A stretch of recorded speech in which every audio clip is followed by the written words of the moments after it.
السلام عليكم ورحمة الله وبركاته. أهلا بكم في قناة دروس رياضيات أونلاين مع مستر محمد صلاح. قناة مستر محمد صلاح تتمنى لكم التوفيق والنجاح. كل سنة وانتم طيبين وربنا يعيد عليكم الأيام بخير يا رب. ونكمل منهج رياضيات تانية ابتدائي ترم تاني إن شاء الله، ومع درس النهاردة درس النمط. درس ايه؟ النمط. النمط دي يا جماعة عندنا النمط حاجة اسمها النمط البصري. النمط ايه؟ البصري هو تتابع اشكال او رموز وفق قاعدة معينة. فمثلا هنا عندي مثلث مستطيل دائرة، مثلث مستطيل دائرة. نلاحظ ان الشكل هنا دي تكرر هنا، تمام، تكرر مرة. وهنا برضو هنا الشكل ده ناقصه ايه؟ الدايرة الحمراء. اما اجي هنا الاقي مثلث اخضر مستطيل ازرق، الشكل التالي اللي هنا هيبقى ناقص اللي هو الدايرة الحمراء.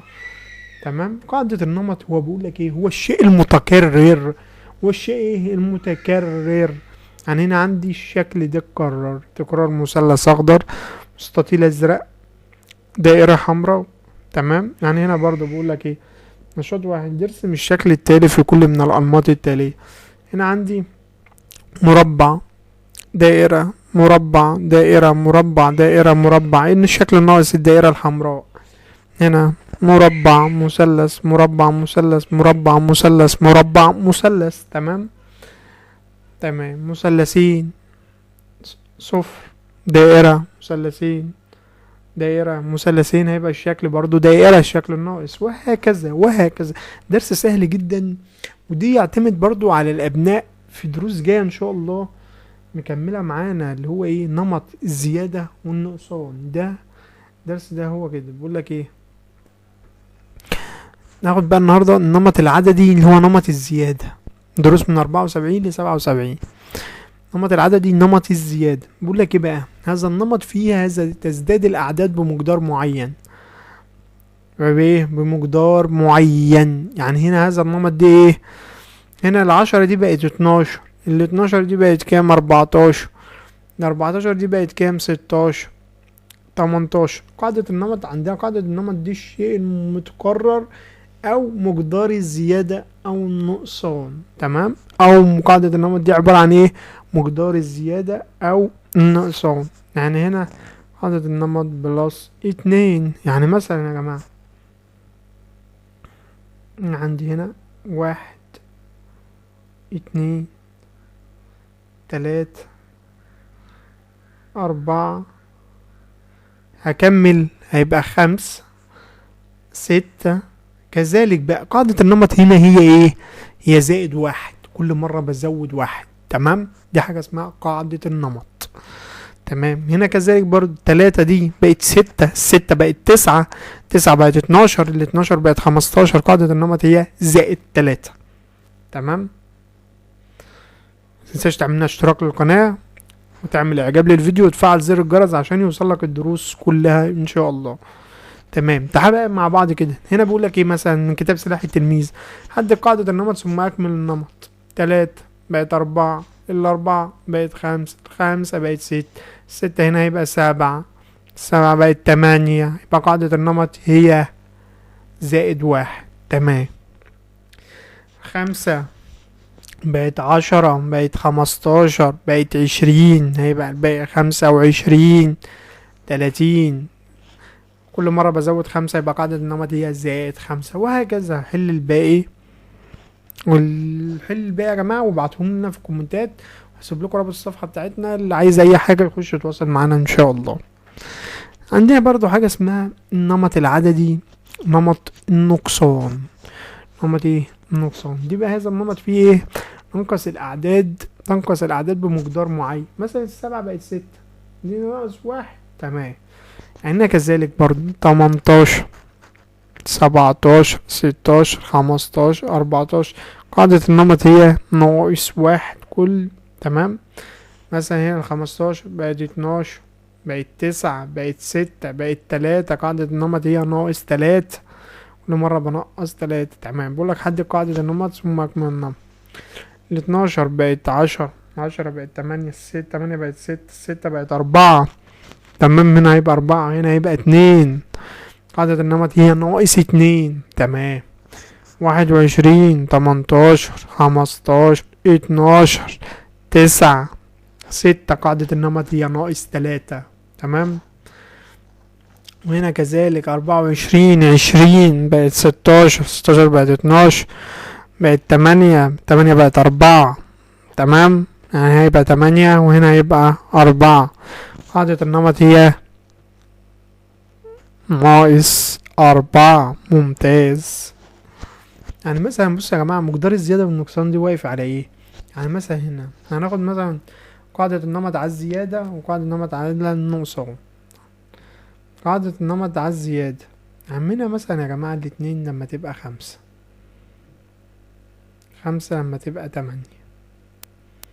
المفروض هنا كل مرة بزيد كام؟ 3. تمام. 5 بقت 8، 8 هتبقى 11، 11 هتبقى 14. تمام. هنا هي زدت 3، يبقى دي قاعدة النمط هي زائد 3. 5 بقت 8 برضو زدت 3، 8 بقت 11 زدت 3، 11 بقت 14 زدت 3. تمام. تمام. طب هنا بقى لو قاعدة النمط بالناقص اللي هي ناقص 1، 94 بقت 93، 93 بقت 92، 92 بقت 91، 91 ده هيبقى 90، 90 ده هتبقى 89. تمام. بيقول لك ايه؟ نشاط اكمل. هنحلها مع بعض كده. 10 بقت 20، 30 هنا يبقى 40، هنا 50. ممتاز. هنا ب. بص هنحل واحدة على الزيادة وواحدة على النقصان. 35 بقت 33، 33 بقت 31، 31 هتبقى 29، 29 هتبقى 27. تمام. 16، 18، 20. شاطر. هنا قاعدة النمط كام؟ ناقص 2. 16 بقت 18، 18 بقت 20، 20 بقت 22، 22 بقت 24. قاعدة النمط هي زائد 2. هنا بقى يمكن يجيب لك قاعدة النمط ويقول لك زود بالمقدار ده. يعني هنا بيقول لك اكمل النمط باستخدام القاعدة الموضحة كما بالمثال. وهنا طبق 8، 8 طبق على زائد 3. كل مرة ازود 3. 11، 14، 17، 20. هنا مثلا قاعدة النمط زائد 2 عايز اطبقها على المثال ده على 15، هتبقى 17، 19، 21. زود 2، 23. كل مرة هزود 2. قاعدة النمط هنا ناقص 1. ناقص 1 هتبقى هنقص 1 من 17. كل مرة 17 بقت 16. درس سهل جدا يا جماعة. 16 بقت 15، 15 بقت 14، 14 بقت 13. يا ريت يا جماعة ما تنسوش تعملوا اشتراك للقناة وتفعلوا زر الجرس عشان يوصل لكم كل جديد. وكل سنة وانتم طيبين. طب هنا بقى في حاجة اسمها ايه يا عم محمد؟ يا طالب يا ممتاز يا طلاب يا حبايبي يا حلوين، تكوين نمط عددي باستخدام اكثر من قاعدة. بس يعني ايه باستخدام اكثر من قاعدة؟ يعني ممكن يطبق لك في المثال، هيطبق لك الزيادة والنقصان في مثال واحد. تعال زي ايه؟ هنا 15 بقت 18، هنا زود 3، وهنا نقص 2، وهنا زود 3، هنا زود بقت ينقص 2 بقت 17. قاعدة النمط هي زائد 3 وناقص 2. يعني بقول لك من المثال السابق نجد ان النمط يزداد بمقدار 3 ثم ينقص بمقدار ناقص 2. تعال ندي مثال. تعال هنا بقول لك اكمل بكتابة قاعدة النمط. قاعدة النمط هي ايه؟ تمام. الاتنين بقت ايه؟ 4. الأربعة بقت ايه؟ 3. 3 بقت ايه؟ 5. 5 بقت ايه؟ 4. الشاطر اللي هيقول لي قاعدة النمط هي زائد 2 وناقص 1. تمام. زائد 2 وناقص 1. يعني هيزود 2، دي اول خطوة، وناقص 1 دي تاني خطوة. 2 بقت 2، 2 زائد 2 بقت 4، وهيطرح 1 بقت 3، وزود على 3 2، وبعد كده نقص 1. 15 بقت 13، 13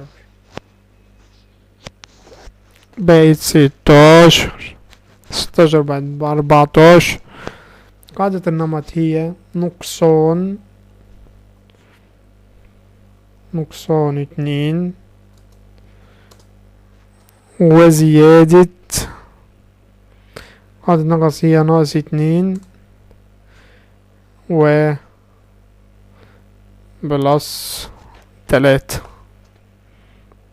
ناقص 2 الأول وزائد 3 دي الخطوة التانية. تمام. كذلك بقى درس سهل جدا.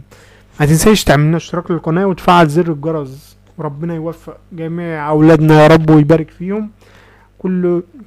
كل أم وكل ولي أمر ما تنساش تعمل لنا اشتراك للقناة وتفعل زر الجرس. وان احتجت حاجة خشي على صفحتي وراسلني، هقعد معاك خطوة بخطوة اشرح لك اللي انت عايزه، وربنا يوفق الجميع يا رب. تمام. طيب هنا بقى تعالى مثال كده، بيقول لك اكمل النمط باستخدام القاعدة الموضحة بالشكل. وحل الاول واحدة هيت 28 مطبق عليها ناقص 1 وزائد 3. 28 لما نقص منها 1 بقت 27. تمام. 27 لما زود عليها 3 بقت 30.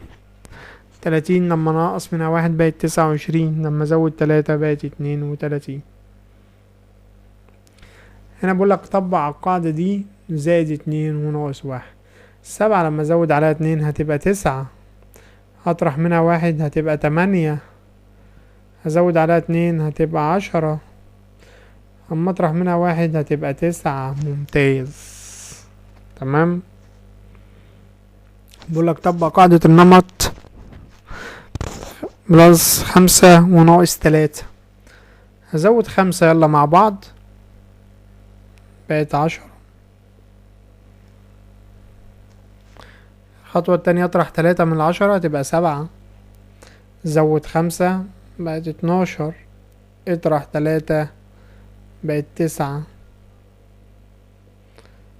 الخطوة التالتة هنا بقولك نقص 2 وزود 1. 16 لما اشيل منها 2 بقت 14. ازود 1 بقت 15. نقص 2 بقت 13.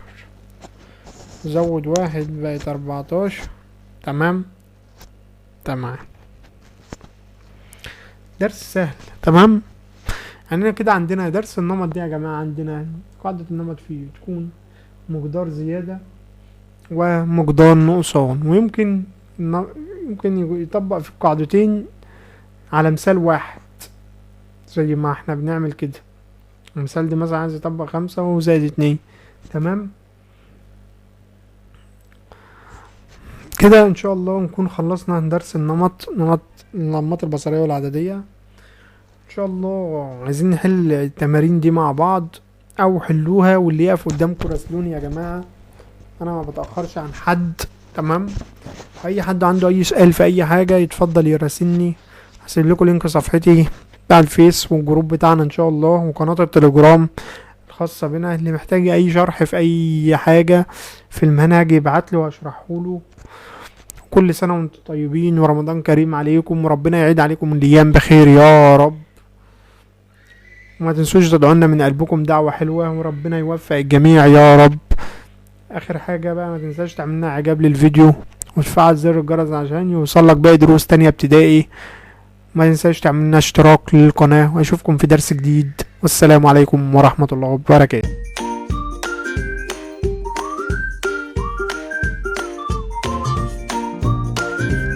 السلام عليكم. لا تنسوا الاعجاب بالفيديو والاشتراك في القناة تشجيعا لنا لنستمر بنشر المزيد ان شاء الله.